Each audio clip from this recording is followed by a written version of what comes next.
Welcome to the Provocateurs podcast, enabling you to think differently about leadership. Hello, I'm Stuart Crainer. I'm the co-founder of Thinkers 50, and I would like to welcome you to the monthly podcast series Provocateurs, in which we explore the experiences, insights, and perspectives of inspiring leaders. Our aim is to provoke you to think and act differently through conversations with some fantastic people.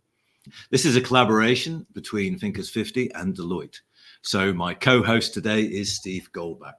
Steve leads Deloitte's sustainability practice in the US, and with Jeff Tuff is the author of two best-selling books, Detonate and Provoke, which inspired this series. Steve, welcome. Please, could you introduce today's brilliant guest? Yeah, my pleasure, Stuart. And it's really cool to welcome someone that I know very well to this podcast. So welcome, Jeff Wetzler. Jeff has been on a quarter-century quest to transform learning opportunities. He blends a unique set of leadership experiences in the field of business and education, and he's pursued this quest initially as a management consultant, where we started our careers together at Monitor Group, as a learning facilitator for leaders around the world as Chief Learning Officer at Teach for America, and most recently as co-CEO of Transcend, a nationally recognized innovation organization. And we are excited to talk about the essential question that's animated Jeff's career, whether it's working with children or educators or executives. He's always been curious about how we can create learning experiences that are deep, powerful, and enduring. Jeff is the author of a new book called Ask, and we're excited to welcome him here to the podcast. It's great to have you, Jeff, and see the culmination of a lot of your thinking. I know that a lot of the origins behind the book sort of started with your experiences back in the day at Monitor. Maybe you can give a little bit of the history of how you came to want to write about this topic.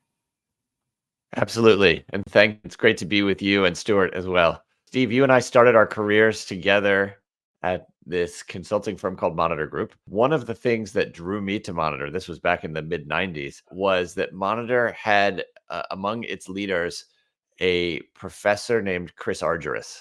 And he had a joint appointment between Harvard Business School and Harvard Education School. And even in college, I was obsessed with learning. And so that was one of the things that actually drew me to Monitor at the time. And Chris was constantly working on this question of why is it that sometimes our smartest, most successful people are the worst at learning from each other. And here was Monitor filled with smart, successful people. And Chris was taking on the question of what could we all do to actually communicate and learn far more productively with each other and with our clients. And as an information knowledge economy kind of organization, Monitor's ability to actually transmit knowledge, learn from one another, et cetera, was fundamental to the business. So it was a very important business investment. And what I quickly learned is that the methods and tools that Chris introduced into the world and that were then further developed by people like Diana Smith, Jim Cutler, Jamie Higgins, many others, were just incredibly powerful. I got to see firsthand both some of the things that I needed to do better and learn, but also I got a chance to spend a lot of my time at Monitor teaching these methods to people all around the world. And I realized this is kind of like pure gold. When people encountered them, they would say things like, I now see how I'm totally contributing to the very problems that I am most vexed by.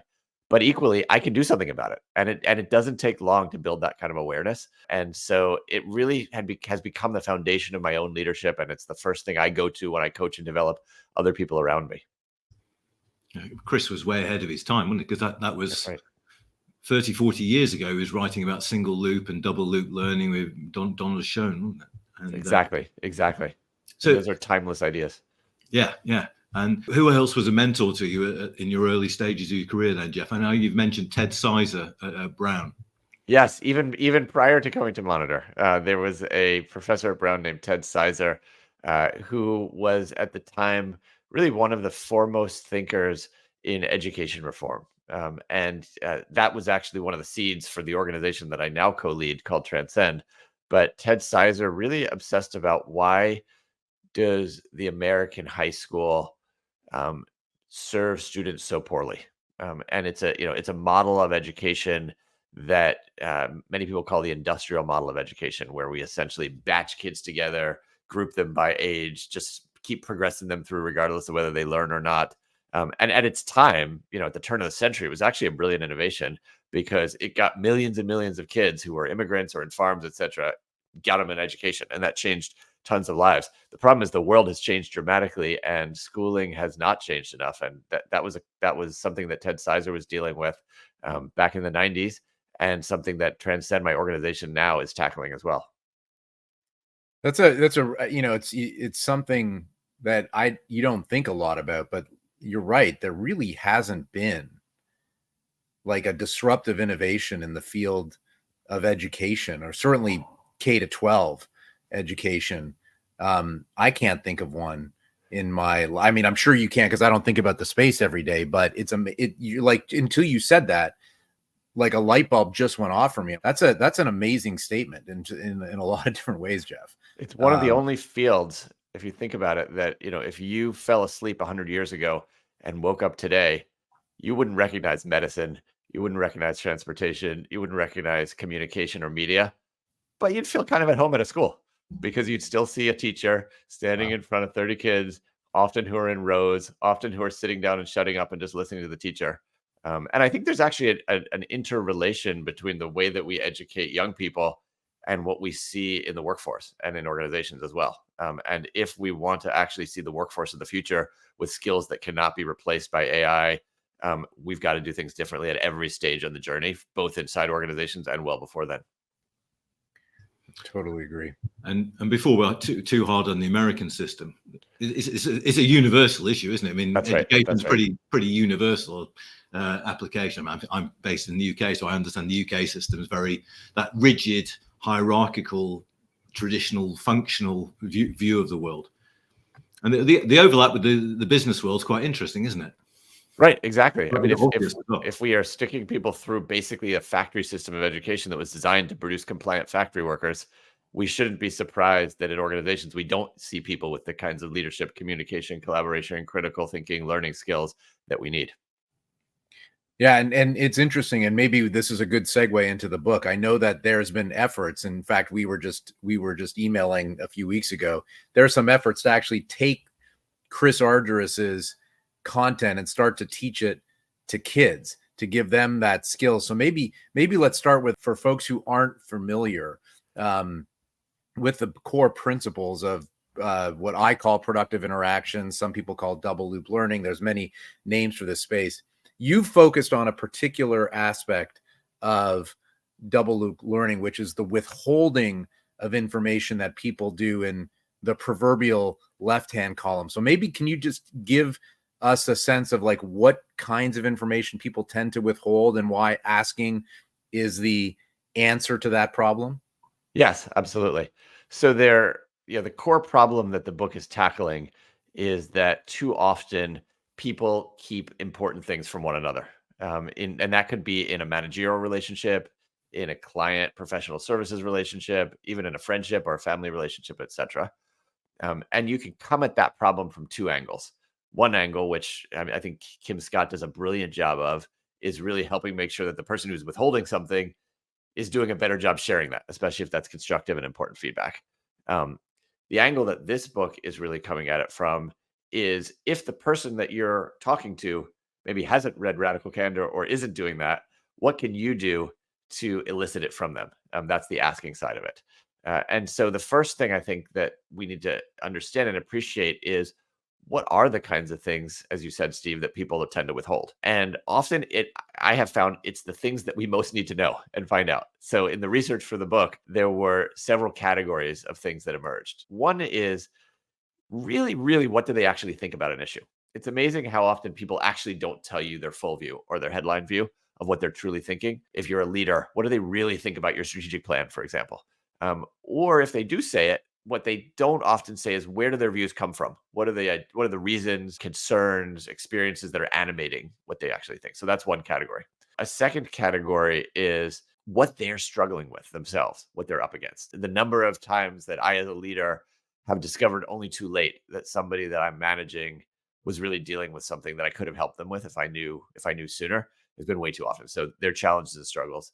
A third is their observations about us and how we're operating, and their most important feedback for us. And the last, which I think is really important for innovation, is people have the seeds of pretty wild and audacious and crazy ideas of things that could actually be different or better. I think that organizations and teams are filled with that kind of collective genius, and far too often people don't share that, partially out of fear that they're going to seem crazy for sharing those kinds of ideas. And so I think there's just a gold mine of insights, wisdom that people have that we too often don't find out. I think it's a common complaint in research that the issues that leaders encounter are the twin problems they have is isolation and ambiguity. And That's right. A factor feeding both of those is that no one tells them the truth. Exactly. The higher you go up the organization, the less truth you're exposed to. Yeah. When you look at the research, I mean, there are studies that talk about, upwards of 70 to 80% of people in organizations report not actually sharing something that's really important that, or concern that they have in it. There was even a piece of research that I found that 60 to 80% of patients don't tell their doctor something important about their health because they're afraid that the doctor is going to judge them in some way. And so I'm like, if people are not even saying something that pertains to their own health, let alone, imagine what they're not going to say about a strategy or some other issue in an organization. What's the motivation for withholding, and why is it also like hard on both sides? So like, what is the person who is withholding experiencing? And you mentioned judging as one thing, but what are some of the other things that cause them to withhold? And why do we also resist asking about it? Like on both these sides, like people are culpable to this withholding, to this massive withholding that we see. So what are the human barriers that are at play here? So there's several drivers at play. The number one barrier is fear of what the impact is going to be of saying the truth. So the impact could be, you're going to judge me. The impact could be, I'm going to expose myself as someone who you don't like, or is an imposter, or doesn't know what's going on. So just fearing the impact. What's the impact going to have on our relationship is by far the biggest one. But there are some other ones as well. A second one is people essentially feeling that it would just take too much time, energy, effort to do it. And I think in the workplace, especially these days, especially post-COVID, people are exhausted. And so they're constantly making a calculation. Is it worth bringing this up? Is it worth telling the truth? Because it's going to take a lot of emotional energy to do that. Then they're going to ask me for more. Then they're going to want to deal with it. And so it's just easier to not do that kind of thing. A third one is people don't have the words. Sometimes, they know that the way it's occurring to them is, you're a complete jerk. But if I say that, it's just going to make it worse. Or sometimes they just don't know actually how to put it. They actually might want to raise it, but they just don't literally know how to put it. And raising things, as we know, and telling the truth is a skill, and they may not have learned that skill. Sometimes they actually think they have. They thought I thought I communicated that somehow. Maybe I gave a look. Maybe I did this, but that wasn't it. And sometimes it's just like, I don't think that you could actually do anything with what I'm going to say, or I don't trust you're going to act on it, and so. I think it's overdetermined. There's a whole set of different causes that cause people to withhold. I would say it's amplified and complexified across lines of difference, whether power dynamics, differences of identity, etc. All of that can essentially, exacerbate all of the barriers that I just talked about. So on the withholding side, those are some of the biggest things that I discovered in doing the research for the book. I suppose traditionally it's kind of assumed that the leader knew everything. And right, they should know. Yeah. So asking questions, if they ask questions, is a sign of weakness. I think that is, the second part of Steve's question, which is, why don't we ask? And Stuart, you're putting your finger on one of the biggest causes. Asking is countercultural, especially for leaders. It can make us look weak. It can make us look like we're not doing our job. Like, I should know it. But I think there's a couple of other reasons that we don't ask as well that are important to look at. One of them is, I think the most insidious one is, because we're actually not curious. We don't ask if we actually think we know what's going on in the situation. If we know, if we've sized up a person, if we've sized up an issue, and we just think this is the way it is, it's logical not to ask a question because we know what's going on. And we can tie that in a minute to the ask approach and what to do about that. But I think that's one of the most important ones. There's also some interesting research that people don't ask questions because they think the questions are too sensitive. They think the other person is not going to want to answer that question. They think that they're going to put the other person on the spot by asking that question. But the research shows overwhelmingly that people actually appreciate being asked those questions. Things that we actually think might be too sensitive to ask, people are like, actually, you're showing interest in me and what I think and my life, etc. But it can be a barrier that holds us back. And then the last thing I would just say is it's a skill to ask questions. We don't think it's a skill because we all just talk and we ask or whatever, but it's a skill set. And so people aren't trained to ask the right questions. I almost wonder, Jeff, is there, and maybe this exists and I'm just not aware of it, on both dimensions? It sounds like there's a cognitive bias of I overestimate the impact of my question, right? I overestimate the impact of the effect, and I also overestimate the impact of sharing what I'm really thinking on the other person. Like, I think that the impact of my statement is almost always greater than what it is. There's an overconfidence bias that I think has been published, where people are more confident, but I almost wonder whether people systematically overestimate the impact on. I don't, maybe that's been published and I'm just not aware of it. I haven't seen it in my reading of that literature. Maybe you have, but I'm curious if you think that might be just a human bias that we have. Yes, and the other side of that same coin is that we underestimate the resilience of the other person. We think that the other person is more fragile than it turns out that they are. Yeah, I mean, well, so tell us a bit about the ask approach then. Like, what is it that we can do differently in order to make it more likely that we get that important information? Yeah, and so I'll say one thing, which is that the approach is not only designed to get information out of other people, but it's really designed to make it better for both people. It's really meant as a mutual kind of benefit, mutual learning. Because when we use the ask approach, we make better decisions together. We collaborate better together. We innovate better together. We save each other time. We're deeper in our relationship. And so sometimes I think it can inadvertently come across as I'm just extracting something from you. But the spirit of the ask approach is really that it's a mutual learning process. And it's got 5 practices to it. The first one is all about breaking out of the certainty that stops us from even being curious in the first place. I call it choosing curiosity. And instead of just looking at curiosity as a trait that some people have or don't, or a state of mind that we're sometimes in or sometimes not, I'm posing the possibility that curiosity is a choice that is always available to all of us at all the time. And it's simply a matter of putting one question at the center of our attention, which is, what can I learn from this person? Because I believe that there's always something important that we can be learning from someone else. And so that is the first practice, choosing curiosity. In the chapter of the book, I unpack a tool that Chris Arger has developed that he calls the ladder of inference, which is really a model for understanding how quickly we race to conclusions about what's going on in a situation based on just selecting a tiny fraction of the data and in microseconds figuring out our story about what's going on.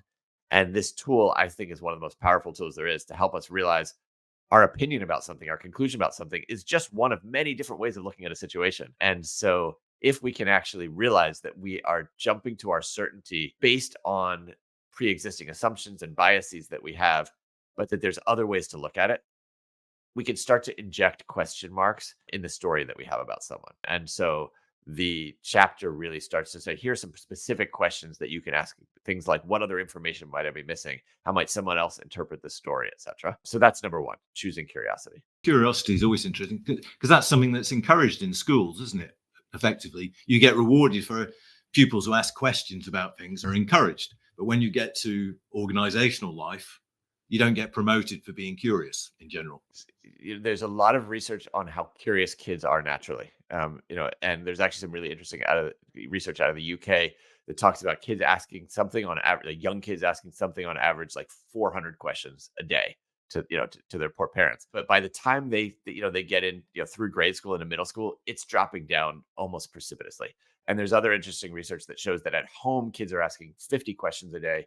But at school, they're asking 2 questions a day. And then by high school, no questions a day. And so I would actually argue that as kids get older, schools are not encouraging curiosity. Schools are encouraging kids to have the right answer. And usually the person asking questions is the teacher, not the students. We need to completely flip that on its head if we actually want kids to graduate and enter life in the workforce far more curious. But most of the time, this factory model of school is not about curiosity. It's really about the right answer and getting things done. So curiosity is the first stage of the ask approach. Exactly. So what's the next stage, Jeff? The next stage is what I call make it safe. And this draws on a lot of research about psychological safety from Amy Edmondson. And I learned this the hard way after I left Monitor and I had been trained in questions and productive interactions and all that kind of stuff. I went to my first big operating role and I thought I was asking the right questions of people. But what I failed to realize is that even if you ask the right questions, if people don't feel safe telling you the true answers, it doesn't matter if you're curious. And so this step is all about making it feel safe, easy, appealing for people to tell you the hard stuff, the stuff that they might actually fear you're going to have a bad reaction to or that you're going to judge them about as well. It includes things like, how do we create the right connections with people? When I interviewed a number of CEOs for the book, they were very deliberate to say that the context of where I have the conversation matters. I don't bring them into my office and have them sit across the big desk from me because that's going to reinforce power structures. We sit at a couch, or I go to the cafeteria, or I go to their turf, or I do a ride along with a salesperson, because when I'm on their turf, they're much more comfortable. I find the same thing in my own personal life with my daughter, who's a teenager. When she comes home from school and I say, "How was your day?" I don't get anything from her. Fine. Fine, Fine. yes, or leave me alone, dad, or whatever. But if I stay up at 11 p.m. with her, she won't stop talking. She wants to share, etc. And so part of making it safe is actually creating the connection in the context that the other person feels most comfortable and where they want to do it. It also includes things like ourselves opening up. If we want someone else to share, we got to share too. We gotta let them know why we need to learn from them, why we're dependent on them, but also some things that might be hard or vulnerable for us to share. And we have to let them know that we can handle it, which I call radiating resilience. We've got to demonstrate to them that no matter what you say, I'm not going to hold you responsible for my reaction. I can handle it. And there's a bunch of ways we can do that. Yeah, and it's interesting. Charles Duhigg, in his latest book, Super Communicators, talks about the how the importance of sharing something personal about yourself makes it more likely that you're perceived to be a good communicator, at least in the early stages of his book. I haven't finished it yet, but I've read the first few chapters of Super Communicators. So that reciprocity is super important. I mean, Exactly. Jeff, I always find it interesting, in my own reflections, for the longest time in my prior role at Deloitte, when I had a strategy team, one of the things that I would continually say, if you're ever thinking about exploring other career options, come to me, because I want to be of help, because we were never going to be a large group of people in our internal strategy team. And so I knew that there were going to be people leaving, and I wanted folks to go out and have impact as alumni of Deloitte. But oftentimes I would get brought in at the last minute. I would literally get a note that would say, "Steve, can I get 5 minutes on your calendar?" And I knew then it was like, okay, they're telling me they're leaving. And I kept saying in large group settings, "Look, I'm here to help. I've got a good network. I'd love to connect you. If you're thinking of, like, we don't expect everyone to stay for the rest of their lives." But it took a long, long time before I had people coming to me and saying, "Actually, I am thinking about exploring. Can you help me?" And it was, but it literally for me took years to establish that kind of psychological safety. And so just all these little cues that I think people can use are so important, because we think we're being safe, and because we have only information about our intentions, but other people experience them differently. And that's a hard lesson to learn, isn't it? Absolutely. And it's I continue to learn and relearn that lesson. And it's so easy, particularly if we're in a position of authority, to underestimate the fear that the power of our position creates in other people. Working through the ask approach, so we've got curiosity, we've got make it safe. And Yeah. it's interesting, the overlap between management and organizational theory and stuff that works in schools like Amy Edmondson, psychological safety. So what's the third element? The third element is actually posing quality questions. And it's amazing how few of us really ask high quality questions in most of our interactions. There's research that literally studies the dialogues of executives and organizations, and something like less than 15 to 20% of the time, what comes out of their mouth is questions. The rest of them are assertions. And there's a lot of things that we utter that have question marks at the end that are not actually questions. They are leading questions. There's what I call sneaky questions. They're questions that are designed to maneuver someone to a particular outcome, as opposed to questions that are truly designed to learn something from people. And so this step is really about posing questions and expanding our repertoire of questions to be able to understand what's at the heart of what someone else knows, thinks, and feels. There are questions, for example, like how do you hear the headline of what someone truly thinks about your strategy or your idea or your proposal? Questions like, where do you come down on this? What do what's your view on this particular question issue? And oftentimes, if we ask that question at all, we then stop there. But what we've got to do then is to say, we got to dig deeper. Where does that come from? What leads you to think that? Tell me more about how you got to that conclusion. And then we got to keep going and sort of see what they see. What are some examples of what makes you think that? Tell me a story. Sometimes we ask for data and people think, well, if I don't have hard data, I can't share it.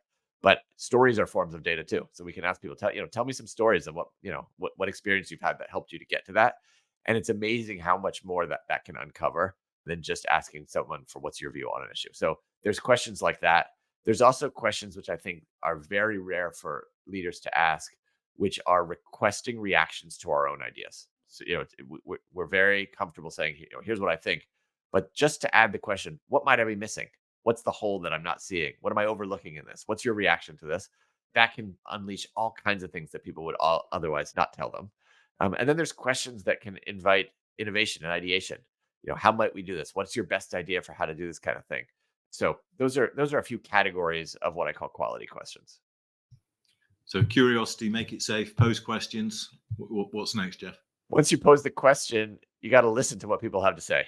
And so the fourth part of you got to actually listen. You got to listen. I mean, you can't just this isn't just performative. It could be, but if you really want to know what they actually think and feel, turns out you got to listen. And for the book, I interviewed professional listeners, including journalists, who all of the time, as sort of just ask questions and listen. I interviewed one named Jenny Anderson, who told me a fascinating story that wherever she can, she records her interviews, and then she will go back and listen to them 2, 3, 4 times. And every time she goes back and listens to them, there's something important that she hadn't picked up the first time. And so it's just amazing. We think we've heard it once, we got what someone has to say, but there's so much that we're actually not hearing. And one of the other kind of gurus and mentors that Steve, you and I had at Monitor was a leader named David Cantor, who was a leader in family systems. And he professionally, his whole career was about studying how families interacted. And what he discovered is that you actually have to listen through 3 channels. It's not enough just to listen to the content of what someone's saying, but a second channel is what's the emotion of what they're saying as well. And a third channel is what's the action that they're actually taking.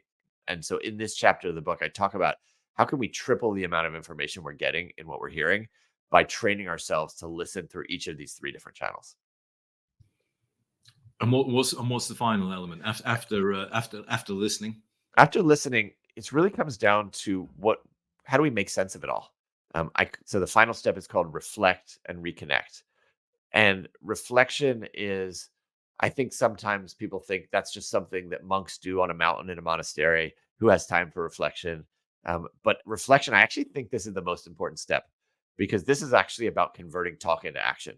This is about taking what we've heard and squeezing the goodness out of it. Stuart, you alluded earlier to Chris Argyris's theories of single loop and double loop learning. This is what reflection helps us do. So it not only helps us think about what can I do differently based on what the person said, but it also helps us if we take that next double step to say, not just what can I do differently, but how can I think differently? How can I actually reevaluate my assumptions, my stories, my mindset about the situation? And then on particularly important things, we can take it one deeper step and say, what is this teaching me about my deeper worldviews, my deeper biases, my deeper ways of being, etc.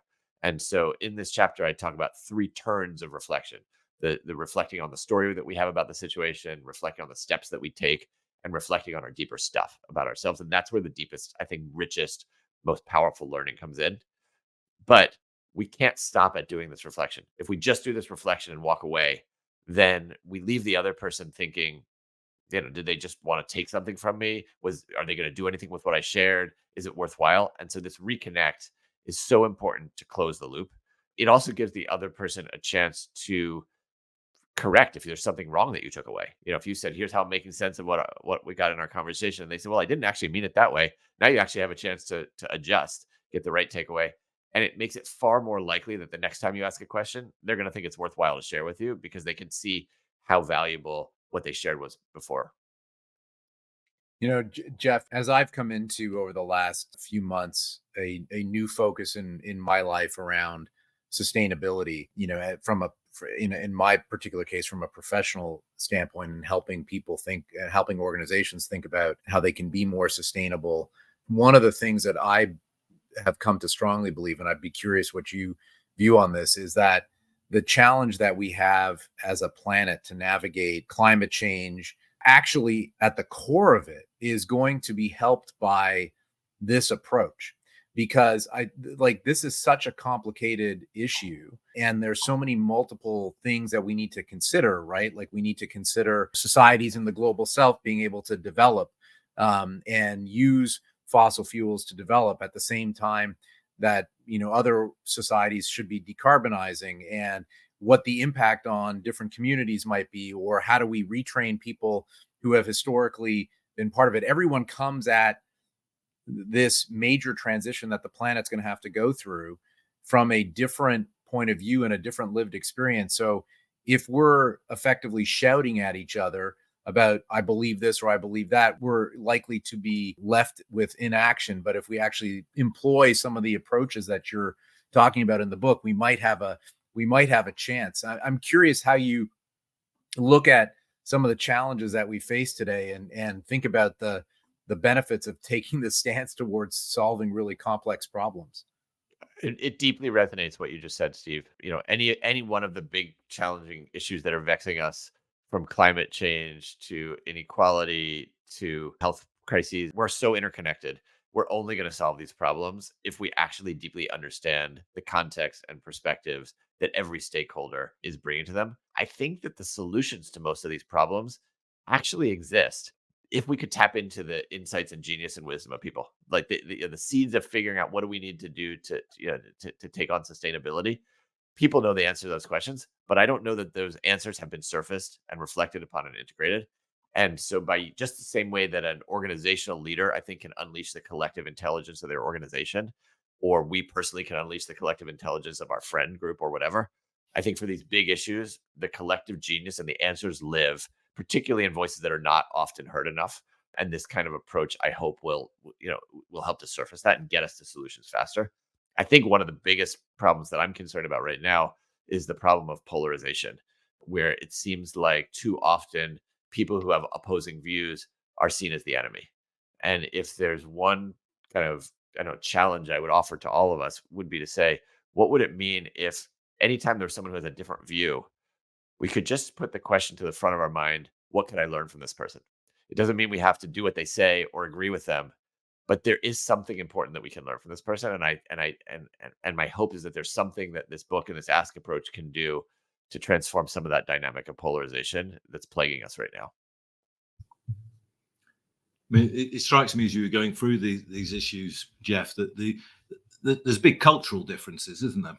So yes. say something like asking questions. I mean, I've run sessions in Asia with a classroom, and you say any questions at the end, and there's a resounding silence, and because it's not in their culture, it doesn't come naturally to ask questions. Yes. And there must be kind of cultural things at work with all these elements. Absolutely. And I've also, when I was at Monitor, taught this in Asia as well to consultants and leaders in different cultures. And I do think there are true cultural differences, and things need to be translated and shown differently. And it looks different to ask a question. But I have found that the underlying ideas of, are we curious or not, can translate. How we express that curiosity needs to look different. And I think in some cultures, particularly cultures in Asia, where there's a tremendous respect for hierarchy and where there are certain norms about what can be said and what not can be said, the step of make it safe is especially important. And what it looks like to make it safe will vary based on culture, but it can be especially necessary to do that, to open up this kind of dialogue. Chris Arger has found that the same patterns of how people communicate hold true across every different culture, even if the way that the solution needs to get implemented needs to get tailored. Well, Jeff, maybe one last question from my standpoint is just where do you take this next? What's the next challenge that you want to use as you've kind of walked through your life as a consultant and an educator and an innovator? Where What's the challenge that you look at the horizon and saying, I'd love to apply what I've written about to that challenge? I think the challenge that this book is trying to take on is one that I hope will cut across whatever the sector or the industry is, which is how do we vastly increase the learning that we get that's right in front of our noses that we too often don't get. And so I'm interested in actually seeing, how do we apply this in business settings, but also in climate and also in polarization, and specifically also in education.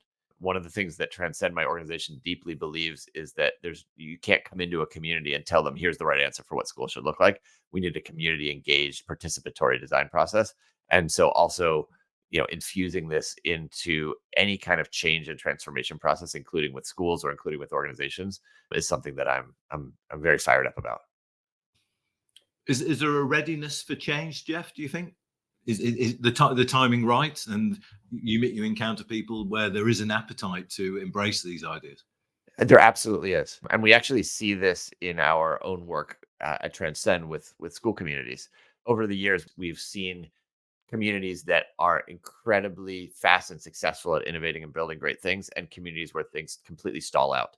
And we've developed a theory of 5 conditions that really matter for the readiness to do this kind of work. And what we have discovered is you can start anywhere, but you can only move as fast as your readiness conditions allow. And so I wouldn't say that this is, it's like a binary yes or no, you're ready for this or not ready for this. But depending on your level of clarity about what you want, your level of conviction in it, the culture in your organization, you'll need to tailor the approach and the process to your starting point. Jeff, thank you very much. The book, Ask, Tap into the Hidden Wisdom of People Around You. Jeff Wetzler, thank you very much. It's been great to chat with you both. Really appreciate this. This podcast is part of an ongoing series of interviews with executives. The executives' participation in this podcast are solely for educational purposes based on their knowledge of the subject, and the views expressed by them are solely their own.